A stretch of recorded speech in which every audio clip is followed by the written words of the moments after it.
Close your eyes. Picture an apple. Most of you just saw something. Red, round, maybe a stem. But about 1 in 30 people just saw absolutely nothing. Total black. And one of them co-founded Pixar. So there is a spectrum here. Some people see that apple almost photographically. They can rotate it, count the freckles, almost smell it. Some people see a vague reddish shape. And about 4% of humans see the same thing they would see staring into a closed cupboard. Nothing. Not a faint outline, not a memory of red, just the room with the lights off. There is a name for it now, Aphantasia. It was coined in 2015 by a neurologist in Exeter named Adam Zeman, and until that year, we did not have a word for an entire mental experience that millions of people do not share. Here is how Zeman found it. In 2003, a 65-year-old retired surveyor walked into a hospital for routine heart surgery. He walked out apparently fine. Then he tried to fall asleep. For 40 years, this man had drifted off the same way every night, running through the faces of friends and family in his head, a private slideshow before sleep. That night, the slideshow was gone. He could describe his wife's face in words, but he could not see it. Zeman wrote him up as patient MX. A journalist named Carl Zimmer wrote about him in Discover magazine, and within weeks, 21 people emailed Zeman saying the same thing. I have been like this my entire life. I never had heart surgery. I have just never been able to picture anything. That group became the 2015 paper. And here's the part that is almost embarrassing for the field. Somebody had already found this. In 1880, Francis Galton mailed a questionnaire to 100 prominent scientists in Britain. He asked them to picture their breakfast table that morning. Many wrote back saying they had no idea what he was talking about. The finding got buried for a century. When the modern wave hit, aphantasics started discovering each other in families. Zeman's later survey of about 2,000 of them found that first-degree relatives are roughly 10 times more likely to share the trait.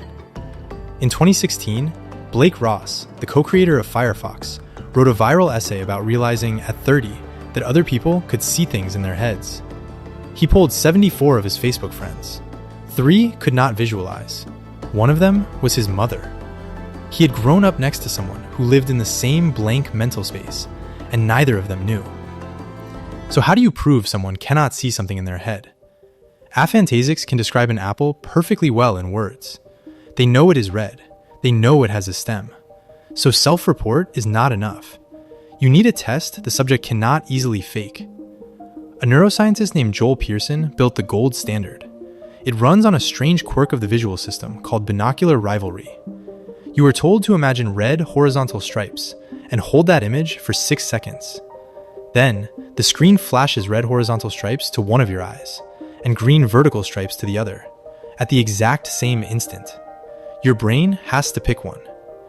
In normal imagers, the brain picks the one they were just imagining about 67% of the time. The imagined image biases what they consciously see. In aphantasics, that number drops to 50%. Pure chance. The thing they said they were imagining had no effect on what their visual system actually did. And because changing the stripe orientation kills the priming, the effect seems to live very early in the visual system, close to the part that wires straight from the eye. Then, in 2022, Pearson's team tightened the screws. They asked subjects to imagine a bright triangle or a dark one, while a camera tracked their pupils. In normal imagers, pupils constricted for the bright triangle and dilated for the dark one, the same reflex that fires when real light hits your eye. The imagined light was driving the pupil. In aphantasics, the pupils did not move. Same instructions, same task, and the basic plumbing was completely intact. Their pupils responded normally to actual lamps in the room. The missing signal was the imagined light. It was failing to reach the part of the brain that drives the pupil. For the first time, aphantasia had a physiological signature, a reflex that simply did not fire. So now we know it is real, and we can measure it, which makes the next part very strange. Because if you assume mental imagery is what visual artists run on, you would expect those people to sit at the very top of the imagery spectrum. Ed Catmull co-founded Pixar. He greenlit Toy Story.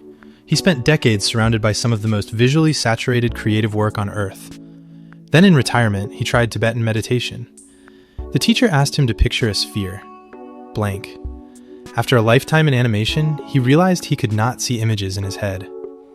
Glenn Keane animated Ariel in The Little Mermaid. He animated the Beast.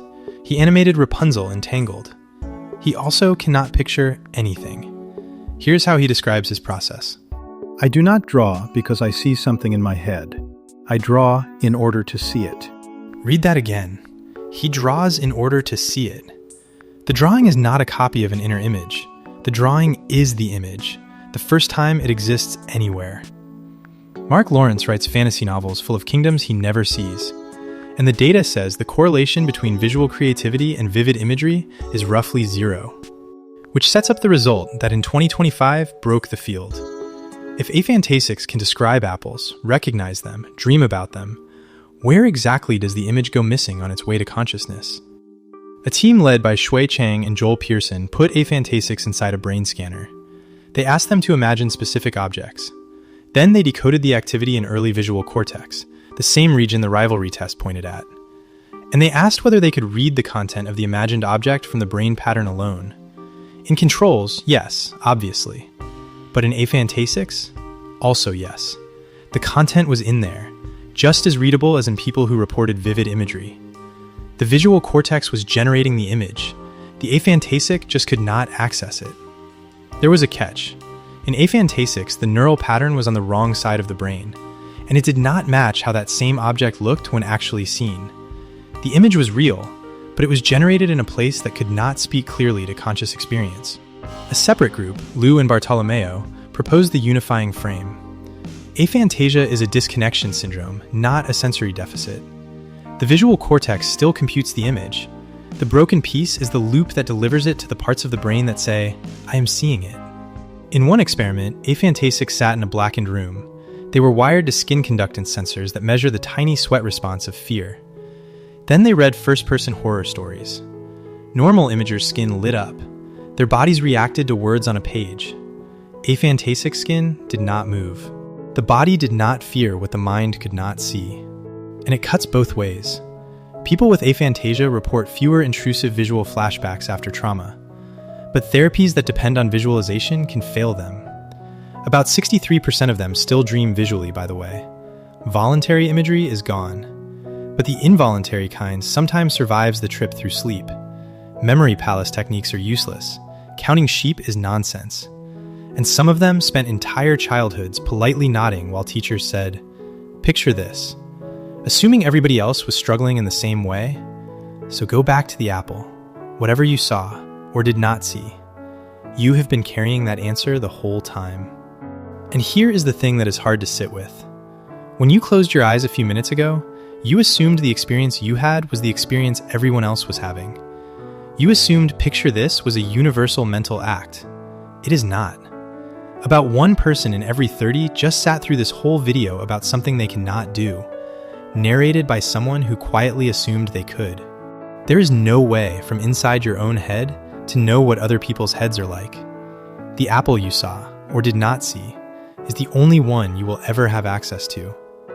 The real question is not whether other minds see what you see. It is how much of what you call the human experience is actually just your experience, generalized. So, when you closed your eyes, what did you actually see? If this kind of weird science about yourself is your thing, hit subscribe. Next time, we're digging into something just as strange and surprising. See you in the next one.